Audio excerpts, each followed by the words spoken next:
മാതാവിൻ കാൽ ചുവട്ടിലാണ് പൊന്നെ ജന്നത്ത് എന്നാണ് അനുഗ്രഹീത തിരുനബിയുടെ മൊഴിമുത്ത്.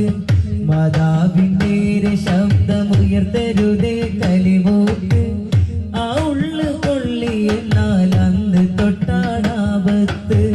മാതാവിൻ കാൽ ചുവട്ടിലാണ് പൊന്നെ ജന്നത്ത് എന്നാണ് അനുഗ്രഹീത തിരുനബിയുടെ മൊഴിമുത്ത്.